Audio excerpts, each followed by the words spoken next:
Hi friends, எல்லாருக்கும் வணக்கம். மகாநதி சீரியல்ல நாளைக்கு எபிசோட்ல என்ன நடக்க போகுது அப்படின்னாங்க இந்த வீடியோவில் பார்க்க போறோம். விஜய் கிட்ட தனியா வந்து சாரதா பேசிடுறாங்க. அதாவது காவேரிக்கு எல்லாம் மறந்தது, அதை திருப்பி ஞாபகப்படுத்தினா அவ ரொம்ப கஷ்டப்படுறா, அதனால தான் நாங்கள் எதுவுமே சொல்லலை. அது மட்டும் இல்லாமல் நீங்கள் உயிரோடு இருக்கிறது எங்களுக்கு தெரியாது. ஒருவேளை அவளுக்கு எல்லாம் ஞாபகம் வந்து என் புருஷன் எங்க அப்படின்னு சொல்லி கேட்டால் நாங்கள் என்ன சொல்கிறதுன்னு தெரியாம தான் அப்படியே விட்டுட்டோம் அப்படின்னு சொல்கிறாங்க.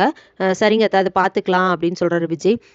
அப்போ நான் வந்து இது எதுவுமே தெரியாத மாதிரி தான் பேசணுமா அப்படின்னு விஜய் கேட்குறாரு. ஆமாம் தம்பி, கொஞ்சம் கொஞ்சமாக தான் அவளுக்கு ஞாபகம் வர வைக்க முடியும்.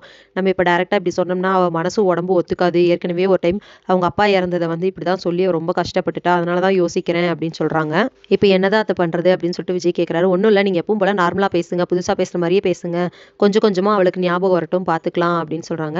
அதுக்கப்புறமா குழந்தை ஃபோட்டோ காட்டுங்க அப்படின்னு சொல்லி கேட்குறாங்க சாரதா. அப்போ குழந்தை ஃபோட்டோவையும் காட்டுறாரு விஜய். அதுக்கப்புறமா வீட்டுக்கு கூட்டிகிட்டு போகிறாங்க.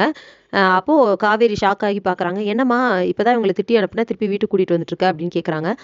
அது இல்லை, அவங்க பொண்ணு வந்து நேற்று நீ ஸ்கூலுக்கு வராமல் ஒரே அழுகையா, அதை சொல்ல தான் அந்த தம்பி வந்திருக்காப்புல, அது தெரியாமல் நான் சத்தம் போட்டுட்டேன் அப்படின்னு சொல்லி சொல்கிறாங்க.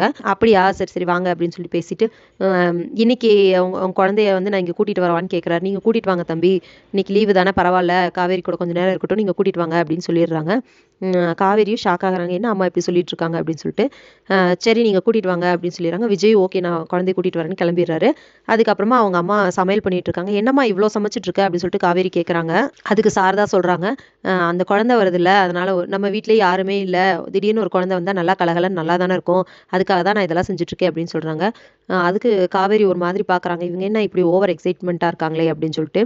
ஸோ இதுக்கப்புறம் என்ன நடக்க போகுது அப்படிங்கிறத இனி வர வீடியோவில் ஒன்று ஒன்றா பார்க்கலாம் ஃப்ரெண்ட்ஸ். அது வரைக்கும் வெயிட் பண்ணுங்கள். நன்றி, வணக்கம்.